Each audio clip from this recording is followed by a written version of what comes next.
in a class. Okay, 0 or n, but there should be 1 in the object-oriented programming languages. So we can say 1 or n. By default, when nothing is there, the overall class itself inside, you can consider it as one method. That is what we call it as main method, where the execution begins and all, right? So like this is what an attribute is going to carry the input value, and the method is going to take the value from the attribute, and it is going to get executed and perform some specific task. Everyone clear? మీకు అర్థమవుతుందా? మీరు non programming language కదా.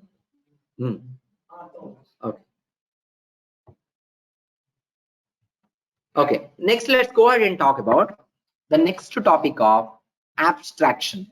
So what is meant by abstraction? So you know the meaning of abstract? What is the meaning of abstract?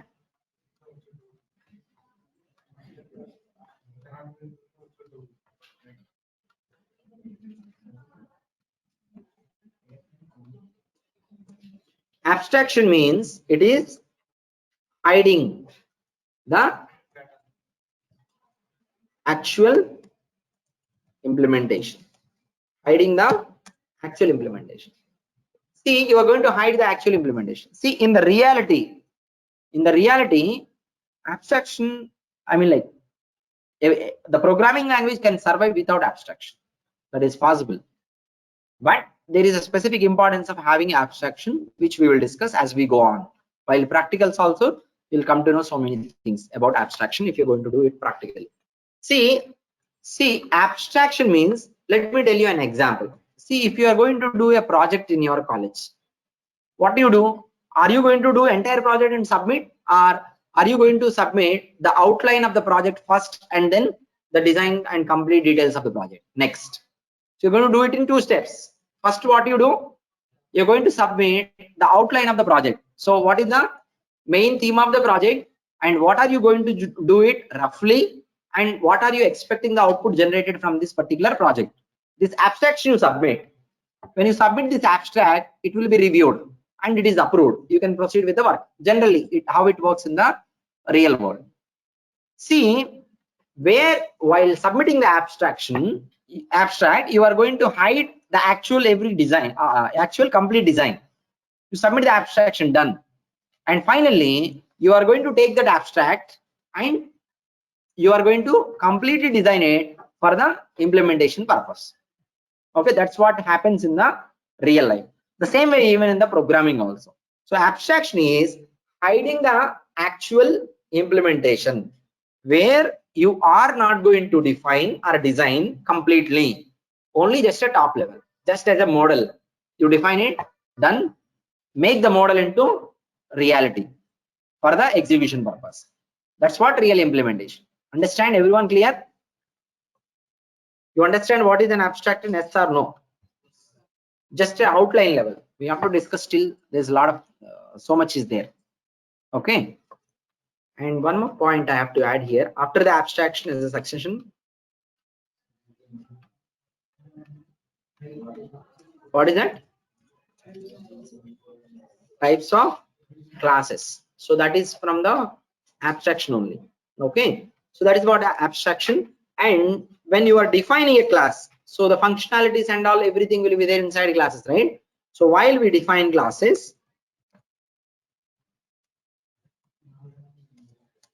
we can define some of the classes as abstract and the other are concrete classes.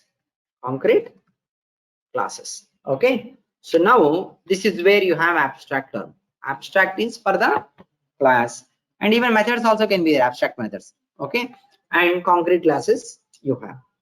So you are going to create some of the classes hiding complete implementation. Hiding the complete implementation means I'm sorry, not complete. Hiding the I mean, like, instead of saying hiding, you are going to define the classes with a raw features. That's it. And finally you are going to implement it completely by inheriting into child classes. The example what we have discussed few minutes back, loan processing example. So now I am creating a loan class. Loan processing I am going to set up. And whenever I am processing a loan, definitely I have to process a specific type of loan, right? Look at the diagram now. This is the diagram. So now in this loan processing diagram, did I give this diagram at the inheritance? Just hold on. I will paste this diagram at the inheritance concept here. And the same we also needed the abstraction. Okay. Now, if you look at the inheritance diagram, what we have here, I have defined the basic loan components at the loan processing class. And specifically personal loan here, maybe additional you have take it, and vehicle loan. You have the basic things as well as additional things, and home loan, basic things plus additional components you have specifically defined. Now, while I am going to create or design the loan processing structure, am I going to design vehicle loan and submit to the business directly? Are you going to do that? So whenever business is going to ask you, business is going to tell you. Now, let's say you are the business. You wanted to go ahead and provide loans that are vehicle loans, that are home loans, and also like personal loans and education loans. Different types of loans you wanted to process. For that, you need to design. Are you going to design everything on a single go? No. First, what you define is you are going to define the core features, only the core features of loan, and place it somewhere. Now you start designing everything by extending it. That is what the inheritance concept extension. Now abstraction, whenever you are going to create anything, first you may create, it is not mandatory. Again, once again, without abstract class, can I define all these things at independent levels and I can execute my business, right? So remember one thing, abstract is not a mandatory one. So the programming language or your business can survive without abstract. I don't want to submit abstract, complete project I will do and submit. Will there be any problem? There won't be any problem to me. So I can do it, but what is the advantage? Look at here. Well, coming to the classes, now you are going to define the classes usually which are at the higher level with some limited features and the two common features across different types of business processings that you are going to do in your business. So in a loan processing, the core features of loan can be abstract. So where you are not implementing everything, loan you are defining, loan features you are defining, that's it. Where is the actual implementation happening? If I want personal loan, am I going to go to loan processing or am I going to go to personal loan processing? You are going to go to personal loan and execute this class. It is going to generate the personal loan. And if you want vehicle loan, you go to this class and execute it. It will generate vehicle loan.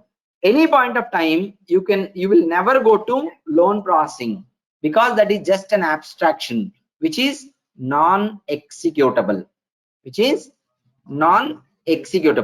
Loan processing is non-executable, but from the loan processing, there are extensions. Personal loan, executable. And then what is this? Vehicle loan, executable. And home loan, which is also executable. I'll tell you the meaning of executable in detail as we go on. So like this, in the abstraction here, this is, let me write down here clearly. Abstraction of loan processing. Okay, that is abstraction of loan processing. That level is abstraction of loan processing. So below one, what you call implementation of specific type of loan processing. So that is at this below 3 levels. So all these are implementation of specific type of loan processing. Everyone clear? Understand? So this is what So the advantage of abstraction is abstraction combined with inheritance. Again, inheritance relation should be there. Without inheritance, you have abstract class and below classes, you cannot access anything. So all are interrelated, these concepts. So when you're submitting abstraction, from the abstraction only your implementation will be derived, correct? Without abstraction there won't be any implementation. So now you are going to design your business first as an abstract one and then extend it to have different implementations. Everyone understand? So at the abstraction level you have some of the components which can be reused by means of inheritance at the below levels. So the top level classes we call it as abstract classes, and the bottom level classes we call it as concrete classes, where we implement the things. So I will explain you clearly about what is a concrete class and what is an abstract class in detail. So executable, non-executable, that's what I told, right? Abstract classes are non-executable, concrete classes are executable. What is the meaning of that statement? In other words, if you get into the technology, the technical terms, let me write down here. Abstract class. Abstract classes cannot be instantiated. Instance and all, I'll tell you the technical terminology. Instantiated. So other words, I'm writing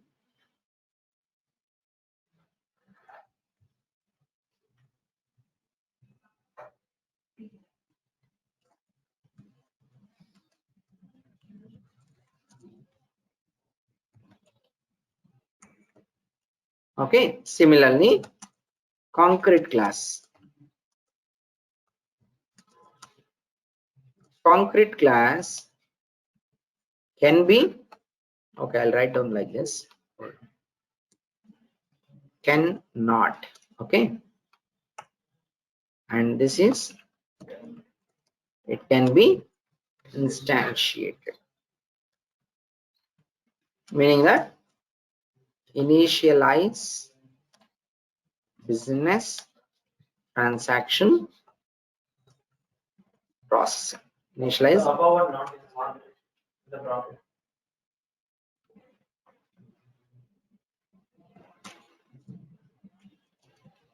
cannot initialize business transaction processing, but here can initialize business transaction processing at the concrete classes. Okay, so now if you look at the abstract classes,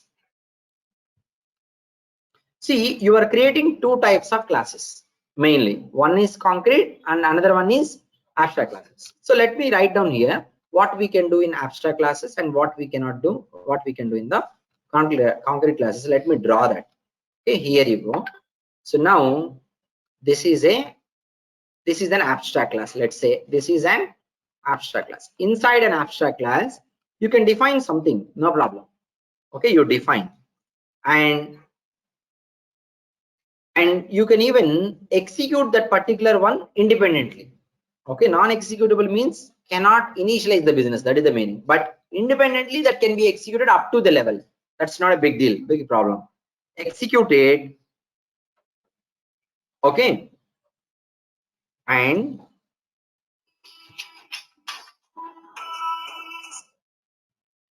define, execute. What else you can do? Anything else? Okay, let's go to concrete and then we'll come back here. So now the concrete class, this is concrete class. Concrete class. In the concrete class you can define and execute, right? Both you can do, but here additionally what is there? Initialize business transactions. If you look at this diagram, abstract classes, hold on, abstract and concrete class. So concrete class is the one, okay, let me write down, the inner one is an abstract one, hold on. This is, what is this class? Abstract class. Okay, like that I have to write. So from the diagram, what do you understand? See, in an abstract class we can initialize plus execute, that is okay.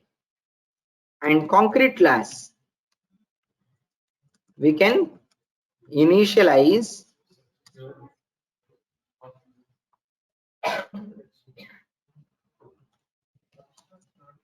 plus execute plus initiate business transaction processing. See here, instead of initialize, I write initialize attributes and methods, means functionalities. So here also initialize attributes plus methods. That's okay. You execute method independently, no problem. But what is not happening at the abstract class is initialization of business transaction processing cannot be done. And at the concrete class, that can be done. Means a concrete class is the starting point of your business execution. Then what will be there in abstract class? It is not a starting point. It will supply the reusable features of n number of different concrete classes. For n number of different concrete classes, it can supply reusable components when they are inherited, right?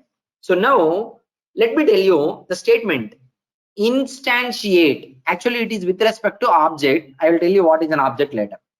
Let me tell you an example which I have already told. Just imagine in the real world how it works. See, you take a bank. Let's imagine there is a physical entity, means there is a building, that is a bank. When you go into the bank, there are different rooms.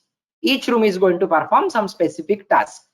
Those are methods. Different methods are, you say, different classes, concrete classes, abstract classes, like that. First room is, room number 1 is, that is called loan department. Specifically, I tell you, it is okay. It is a, let's say, first one is specifically vehicle loan department. Room number 2 is specifically for home loans department, and room number 3 is specifically for personal loan. Room number 4 is there, that is for verification tasks, and room number 5 is there, that is financial tasks, means taking the money, deducting the money, and paying the money. All these financial tasks will be done at room number 5. Each room here is equal to 1 class. Everyone clear? Now, if I want to take a personal loan, I have to go to room number 3, where the execution of the personal loan is going to begin. Means the initialization of personal loan transaction is going to begin there. It will happen. It will proceed forward. Now, if I want a vehicle loan, I have to go to room number 1, where the initialization of the transaction of vehicle loan is going to get started. For example, if I go to verification department and if I ask them, can you please initialize a transaction for taking vehicle loan? Will they be able to do it? They are also one of the department like loan and all this, right? Then why can't they initialize the transaction? What is the reason? What is the reason? They don't have that capability, right? They are not authorized to do it. It is strict. You should not initialize any business transaction. You directly go to finance team and ask them, can you please start initializing my home loan processing? Are they going to do it? They'll tell you, you just go to room number 1 or 2, accordingly there they are going to initialize. See, there is some capability. So for all these 5 rooms, 2 rooms out of which 4 and 5, they do not have capability. Who has defined that capability? No. I am asking, when we define this particular bank, who is going to define that? Whoever is the creator. The creator, while creating it, he defines it. You don't have capability, you cannot do it. You guys don't do any initialization of the respect to transactional processing. You direct them to some other department, they will be doing it. It's generally in reality. Okay. And when someone is going to come for a personal loan, your department is responsible for collecting all the documents. You can initialize doing and processing the personal loan. That is what they are going to tell. Right now, in this case, so the capability is not there. Which capability is not there? Initialization capability. Similarly, not having that capability, we also need in the programming. You define something. See, for example, physically in the real world, if I have given a capability of initializing the business transaction for verification department also, first tell me, for the real world business, does it make any sense? Does it make any sense? Your business, you don't know where it is getting initiated. Someone is initiating the same transaction, collecting same document. Someone else also may initiate at two different places. What will happen? It will become duplicate. There is, first of all, there is no meaning of the business if you're good. So how you are setting up your business, particularly in the real world, the same way your business have to be set up by as a software application. For that, you need to use some programming languages. That programming languages also should obey the same rules. So that's how the design of the programming language should be. So why now you are designing a programming language which should have this type of restrictions which we follow in our real life. Now all these 3-5 rooms which I have told you, you can define like classes, right? What you see here in the diagram. Okay, so loan is something I have made it as again abstract. Okay, overall bank you consider. You don't do anything in the overall bank. You have to go to specific department only, correct? And now you have verification. So here you have verification department separately. Class verification. Is there verification? Yes. And what else is there? You have class financial processing, right? Imagine, just imagine if these two are concrete. Suppose if these two are also concrete, there is no abstract at all. Imagine programming language itself doesn't have abstract. Then is there any choice for me? I have to go ahead with only one type of class. There is no meaning of even type also. Just give me 1 minute.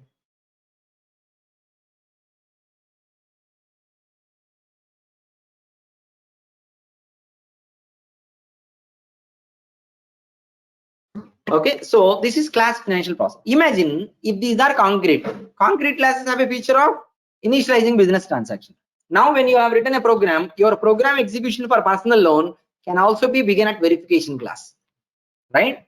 For personal loan initialization, for home loan initialization, for vehicle loan initialization, if verification and financial processing are concrete, that initialization can even happen at verification or can happen at financials also. That is possible. They have the capability. But do you have to give any such capability for those? No. So you make it as removing the capability abstract. That's why abstraction is much important in the programming languages, where it is not only hiding so simply.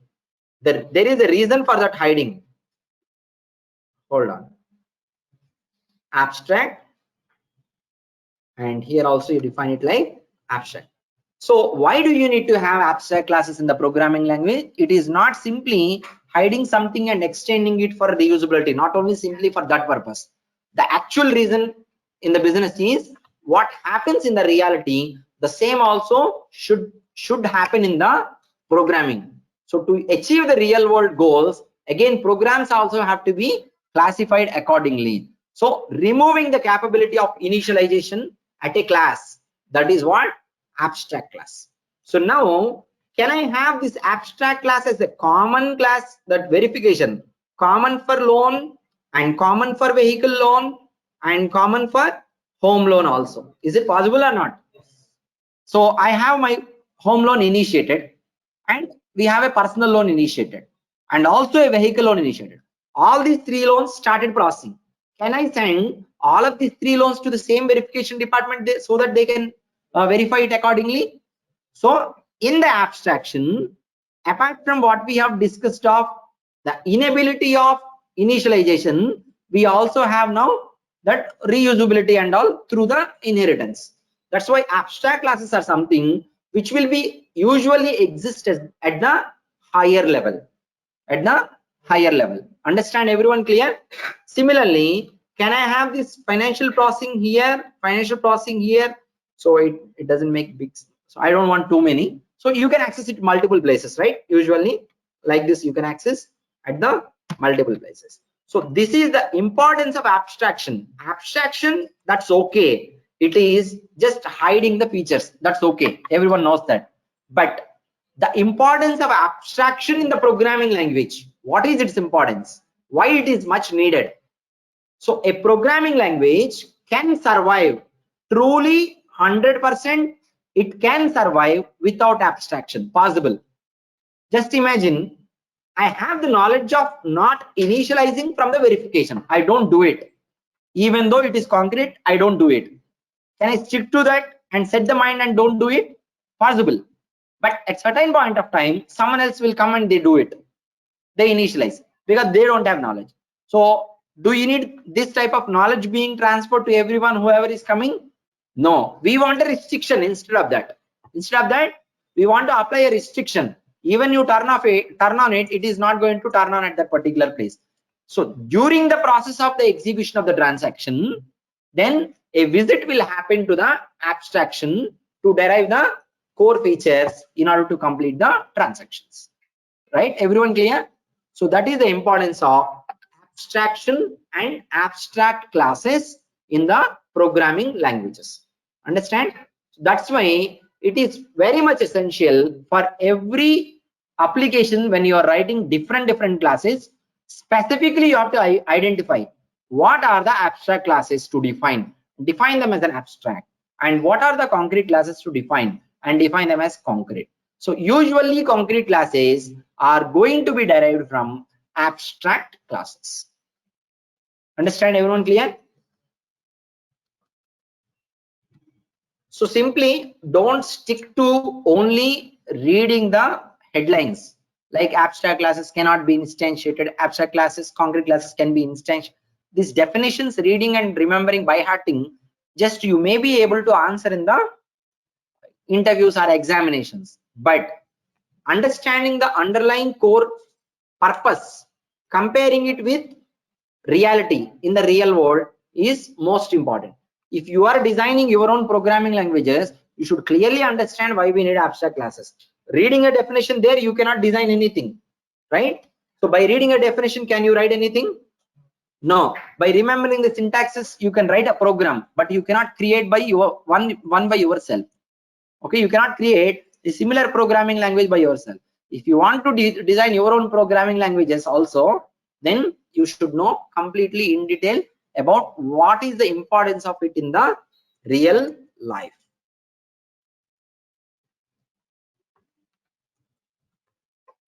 So this is about abstract classes. These are the few topics which we have discussed today in the inheritance concept and all. Okay, up to here completed.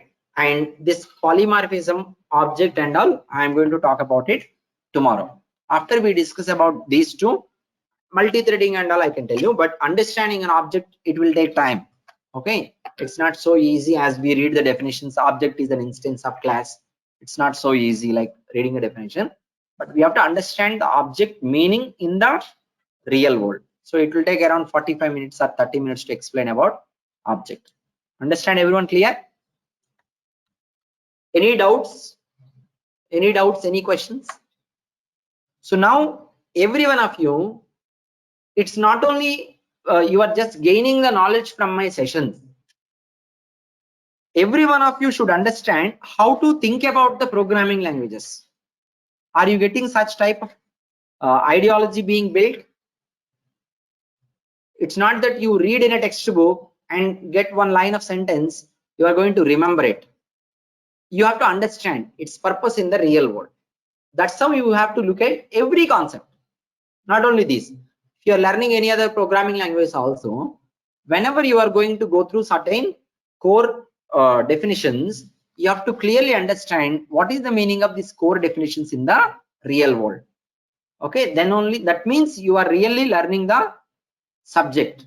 Otherwise, you are just remembering the definitions. That doesn't give you any knowledge apart from marks. Okay, everyone clear? Make sense?